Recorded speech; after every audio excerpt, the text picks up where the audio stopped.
कक्षा 10 में और साइंस यानी फिजिक्स में आपका चैप्टर 12 अथवा फिजिक्स में तीसरा, ठीक है ना। साइंस का 12वां और फिजिक्स का तीसरा चैप्टर विद्युत, इलेक्ट्रिसिटी स्टार्ट कर रहे हैं आज, ठीक है बच्चों।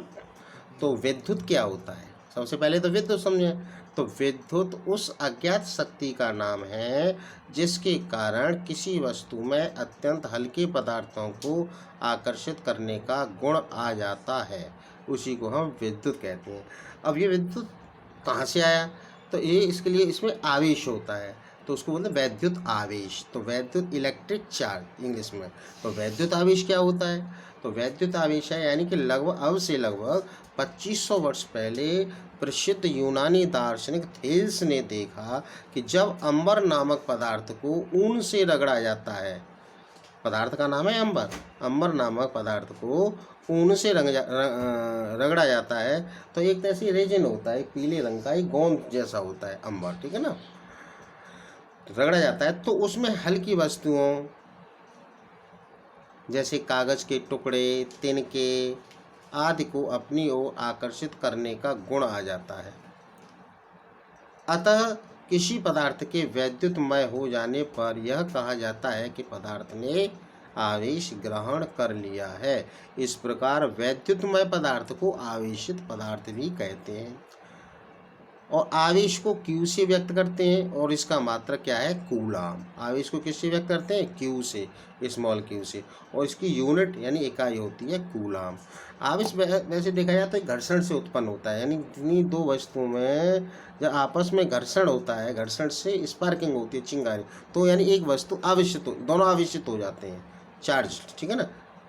अब आवेश के प्रकार, आवेश कितने प्रकार के होते हैं। अब स्टार्टिंग में जब वैद्युत आवेश आया तो वैज्ञानिकों को भी ये नहीं पता था कि आवेश कितने प्रकार के होते हैं, ये तो बाद में पता पड़ा है, करीब 1600 ईस्वी के आसपास, कि आवेश कितने प्रकार के होते हैं, उनको भी नहीं पता था।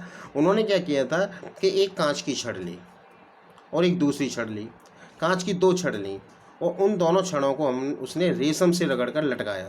तो जब रेशम से रगड़ कर जब लटकाया तो वे दोनों छड़ें एक दूसरे को प्रतिकर्षित करने लगी, यानी कि एक छड़ इसको भगा रही है और दूसरी छड़ इसको रिपल कर रही है, यानी दो छड़ें ली और लटकाई। फिर आउनिस की दो छड़ ली, और आउनिस की दोनों छड़ों को हमने बिल्ली की खाल से रगड़ कर लटकाया। तब देखा, तब भी ये एक दूसरे को प्रतिकर्षित कर रही हैं, ये इसको इधर फेंक रही है और ये इसको प्रतिकर्षित कर रही है।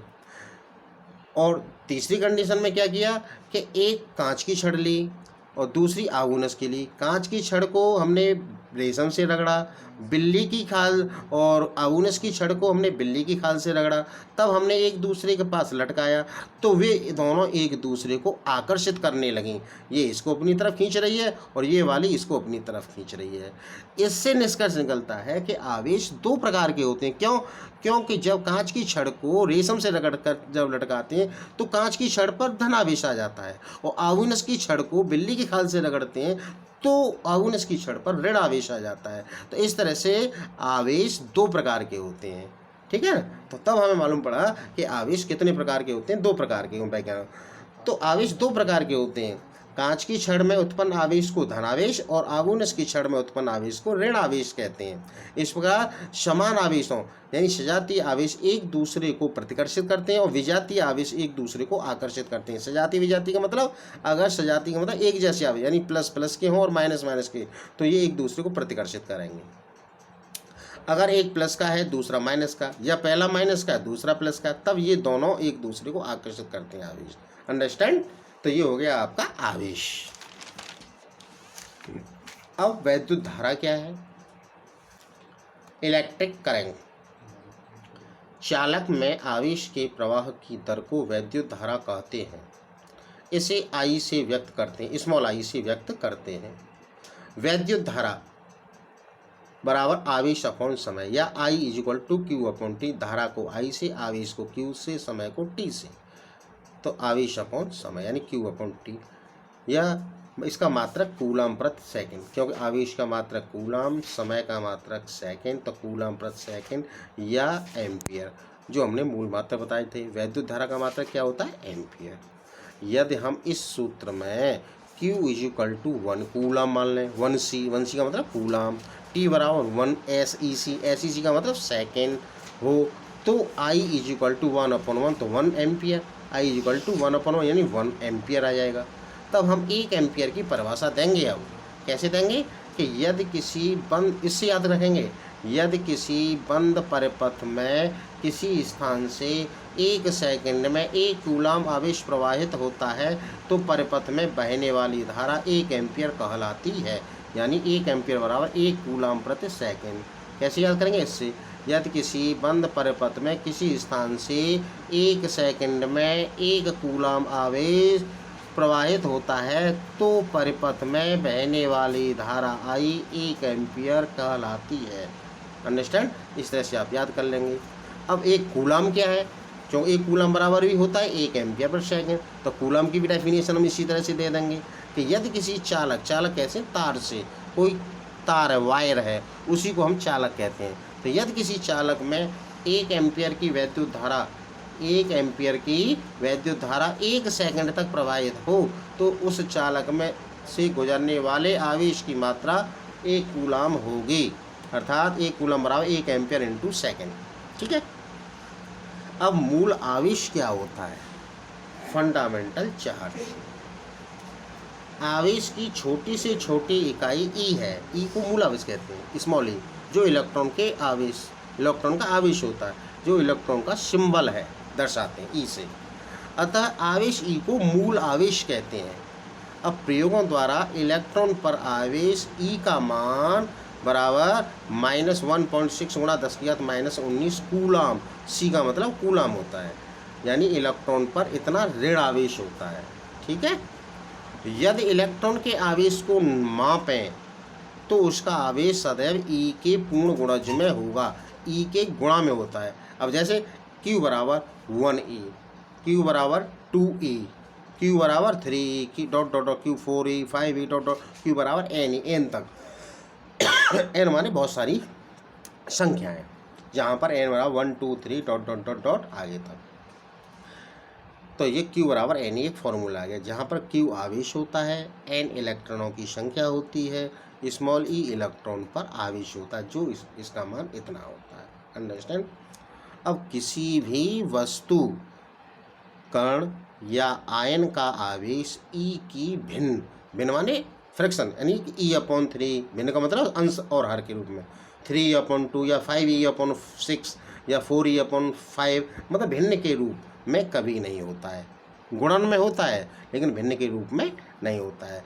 इससे स्पष्ट है कि वैद्युत आवेश को अनिश्चित रूप से विभाजित नहीं किया जा सकता। आवेश के इस गुण को क्वांटीकरण कहते हैं। आवेश के इस गुण को क्वांटीकरण कहते हैं। अब इस पर एक न्यूमेरिकल कराते हैं, अंक एक प्रश्न। जैसे क्वेश्चन है कि किसी चालक पर 500 इलेक्ट्रॉनों की अधिकता है, यानी 500 इलेक्ट्रॉन अधिक हैं। चालक पर आवेश का मान तथा प्रकृति बताइए, यानी आवेश का तो मान क्यों ज्ञात करना है, और प्रकृति का मतलब उस पर धनावेश है या ऋण आवेश है। किस पर, उस चालक पर।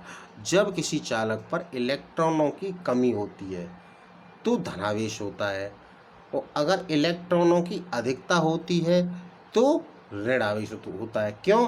क्योंकि इलेक्ट्रॉन पर ऋण आवेश होता है, इसीलिए किसी चालक पर अगर ऋण की संख्या अधिक हो गई तो वो ऋण आवेश होता क्या होगा। ठीक है। तो n गिवन दैट n बराबर 500, क्योंकि किसी चालक पर 500 इलेक्ट्रॉन है तो n बराबर हो गया 500। चालक पर आवेश का मान, आवेश को Q से Q बराबर क्वेश्चन मार्क। हम जानते हैं E मीन्स इलेक्ट्रॉन पर आवेश बराबर होता है 1.6 गुणा 10⁻⁻19 कूलाम, C मीन्स कूलाम।